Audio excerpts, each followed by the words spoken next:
Between 1939 and 1945, a remarkable band of 168 women helped keep Britain in the war. They were pioneers in aviation and equality.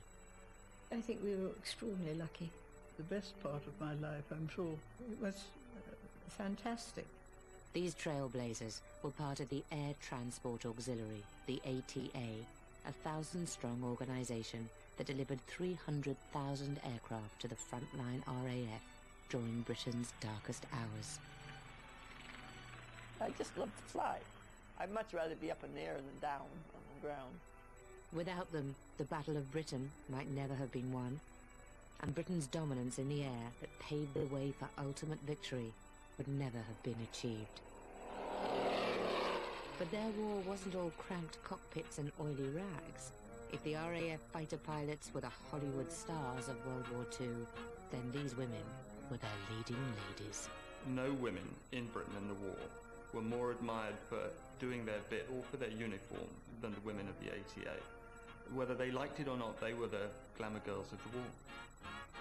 We had lots of boyfriends, because at that time we were called the glamour girls. I don't know why, but there were always plenty of escorts around. If anybody pinched my behind, I was only thanked I was attractive enough to have my bottom pinched. But the pressure of keeping the RAF supplied with planes made it one of the most dangerous jobs in the war. The only time I frightened myself out of my wits was coming face to face with one of the Cotswold Hills. They didn't just need bags of courage to fly. They faced a constant struggle for recognition. I landed to pick him up, and he said, "I never fly with the women. Get out, you know, I'm going to fly this aircraft." But their determination shone through, and they finally won the ultimate aviation prize of World War II. They flew the Spitfire. They could go up and play with the clouds, you know, and have great fun. It was so light, it was so with you, you were part of it. It was wonderful.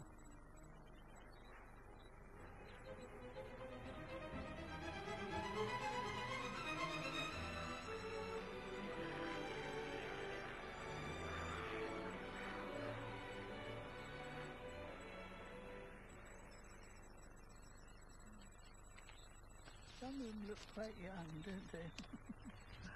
But they were, and that's why they look quite young. At a Cotswolds country house, an elite group of ladies in their 80s have come together to discuss old times. They have one thing in common. They were all aviation pioneers. In World War II, they flew for the Air Transport Auxiliary, the ATA, delivering aircraft from factory to the RAF. And from a very early age, they needed no encouragement to fly. I was always saving up to try and go up and fly. And I was always going to have a lucrative job, I don't know what at, make lots of money and learn to fly, you see. Did you take all these with your camera? No idea. I always wanted to fly. I nearly broke my neck twice jumping off a fence, following a bird. In the 1920s, flying became something anyone who was rich and male could do. When women weren't supposed to venture out of the kitchen, one woman was to be their inspiration. Amy Johnson was Britain's pioneering aviatrix. She would also become an ATA girl in the war. It started in 1930 with this extraordinary flight from Croydon to Darwin, Australia in 12 days flat by a woman nobody had ever heard of. By the time she got to Darwin on Empire Day, there was a huge crowd to welcome her. She was a megastar for life. She's been described as the posh, as in Bex, of her time. And that just about sums up the extraordinary vortex of fame that descended on her. It was the start of flying as a fashionable pursuit for the rest of the 30s. Amy Johnson inspired the women aviators, but it was defying gravity for the first time that hooked Freydis Charland when she was just 10 years old. My brother, Derek, who was up at Trinity College, Cambridge, rang me up one day and said there was an air display near us. Would I like to go? And then he contacted my father, who gave us each 10 shillings. because he presumed we'd want to go in a flight, which hadn't entered my head, but anyway, there it was. It was a demonstration flight, they told us, which meant that we demonstrated all sorts of aerobatics. And after the first lot of flick rolls, my brother managed to strap me in, and we did all sorts of different aerobatics. And at the end of it, we did a great side slip down to the ground and landed. And when I got out, I said to Derek, I said, if there's a war, that's what I'd like to do.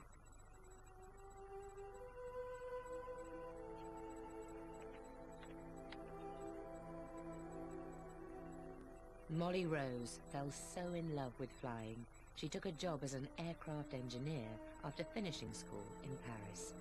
It helped that her father owned the Marshall engineering and aviation empire. I was the only woman working on the hangar floor, and I have to say that the chaps were extraordinarily kind to me.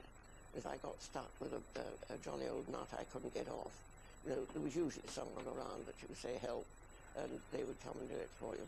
I was bent double over a cockpit, rewiring this Tiger Moth, and suddenly I had a tip over the bowhind, and so I sort of gradually got myself out of this and looked around, and there wasn't anyone to be seen, and so I just roared with laughter and went back into the cockpit.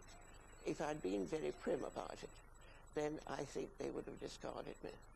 But as it was, I was happy to work with them, and they were happy to work with me. Ruined my hands for life, but apart from that, it was fine.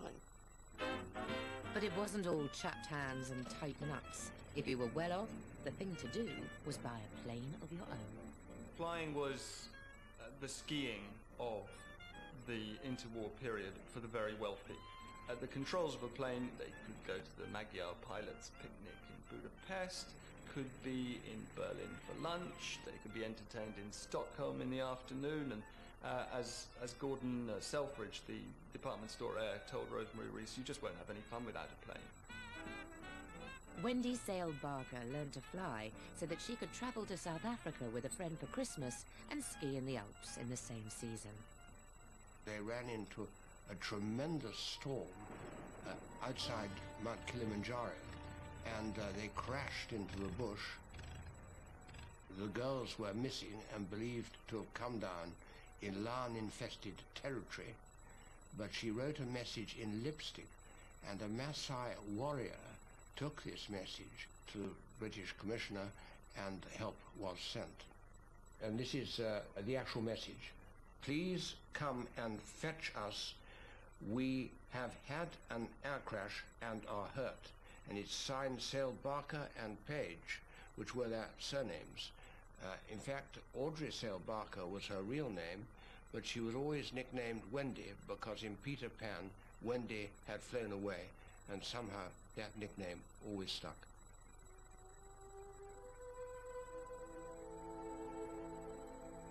Wendy went on to become one of the first ATA girls. She also captained the British women's skiing team at the 1936 Olympics. It was here that another future ATA girl witnessed what Nazi Germany was like. Bradish Charlan's father won a gold medal for sailing at Kiel on the Baltic coast. My mother and I and my brother Derek were taken out each day in a tug or something to follow the racing, which was very exciting. One place we saw 3 U-boats launched in one day. We thought that surely nobody would be so stupid as to start another war, having been brought up, just after the First World War. We could see the devastation and the awful mourning of all the people who'd lost things. Hitler came over one day to Kiel, and there was this enormous crowd to greet him. And in the middle of it, everyone was saying, Sieg Heil, Sieg